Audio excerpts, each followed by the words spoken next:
Paz do Senhor Jesus, amada igreja.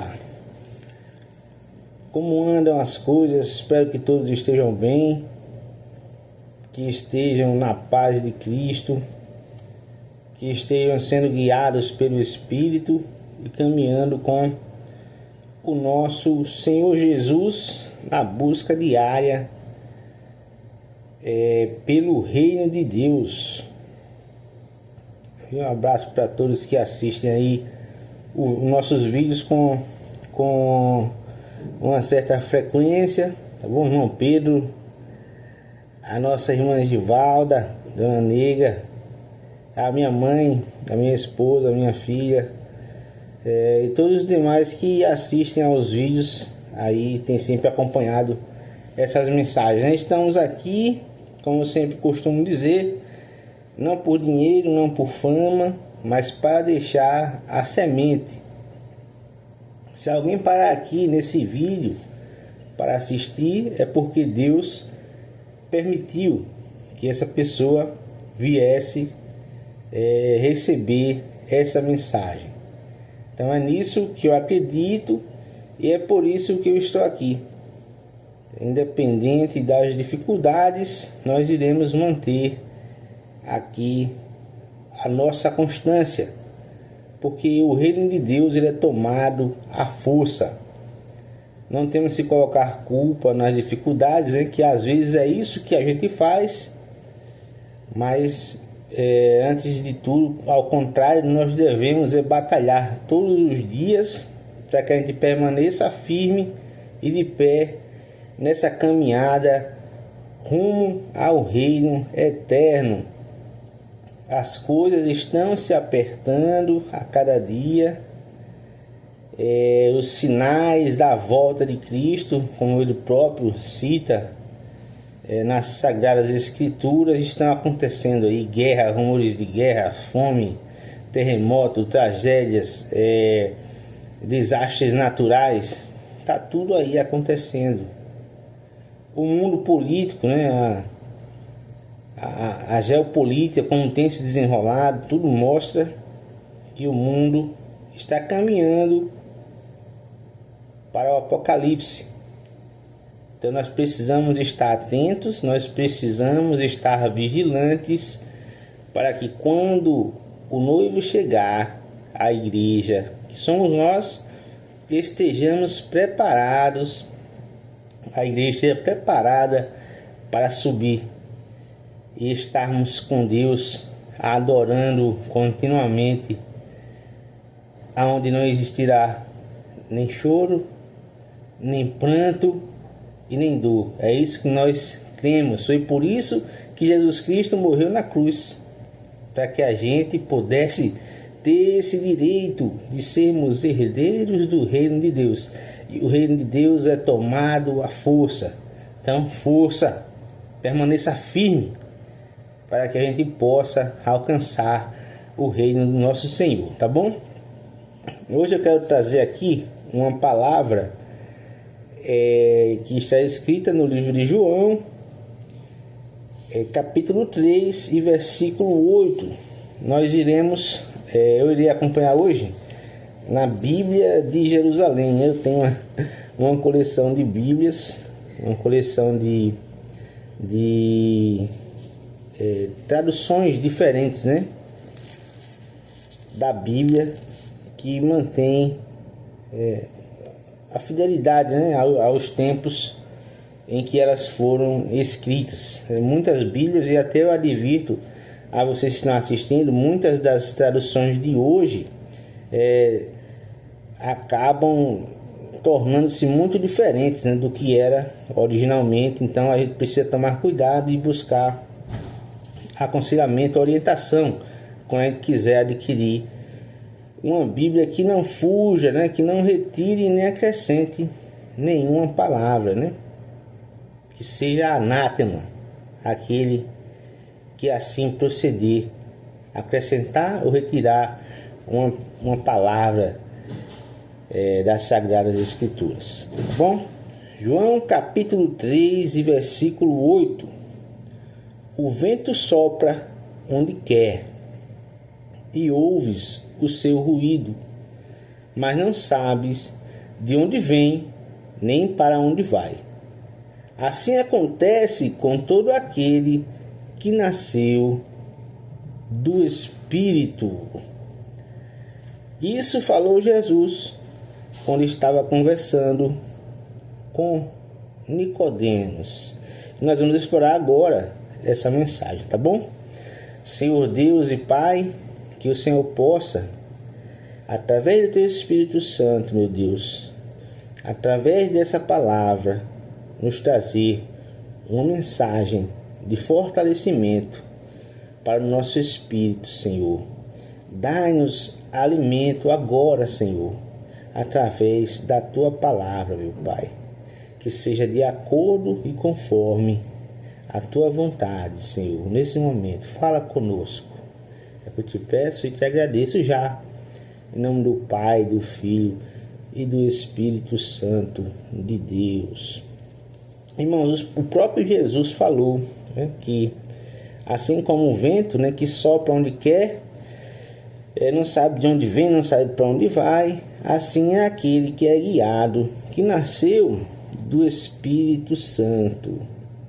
Para ilustrar essa mensagem, eu quero falar sobre José do Egito.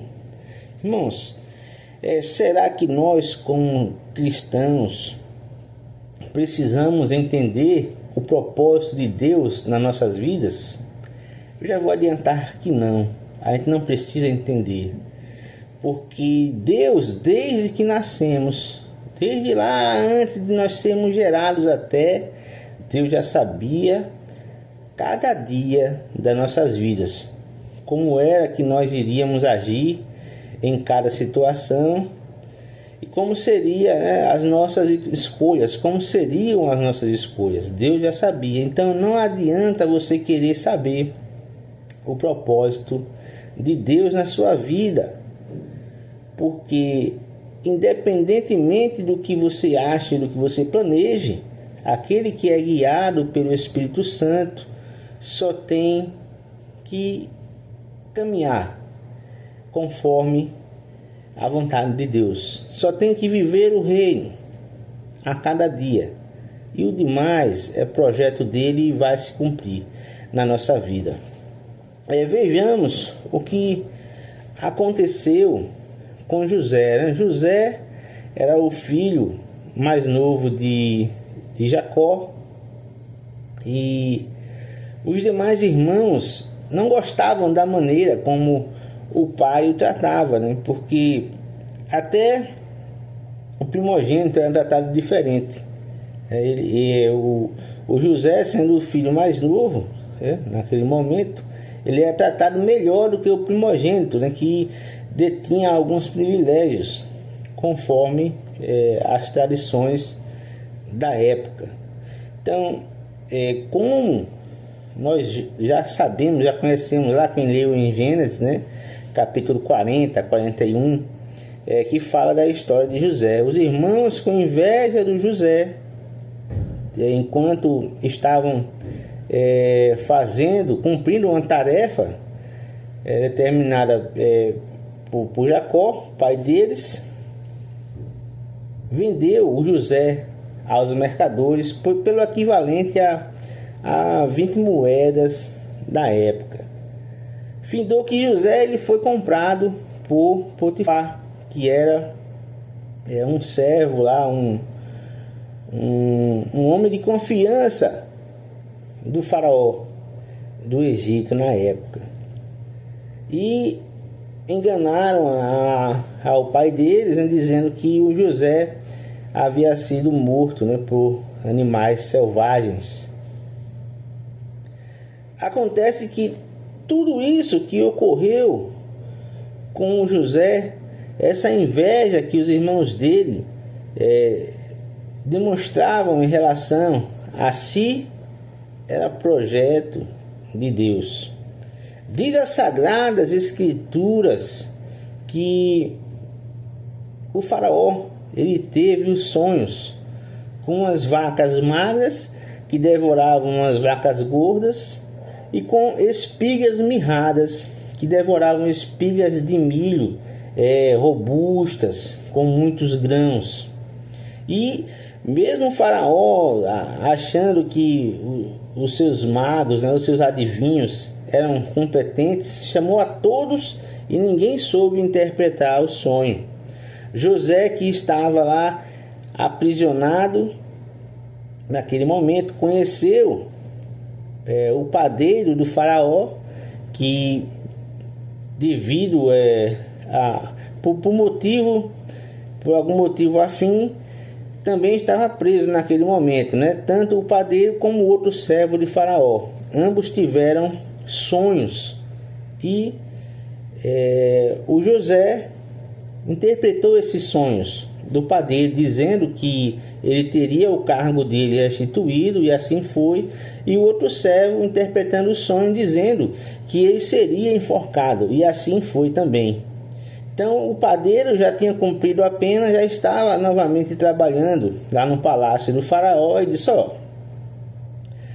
e tem um hebreu chamado José, que eu conheci enquanto estava lá aprisionado por ter sido por ter agido de maneira inadequada contra o faraó, e ele interpretou o meu sonho, e assim como Deus falou para ele que havia de acontecer, aconteceu.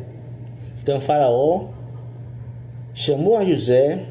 José interpretou aquele sonho e disse: o que vai acontecer é Deus te dizendo: virá grande fome sobre a terra.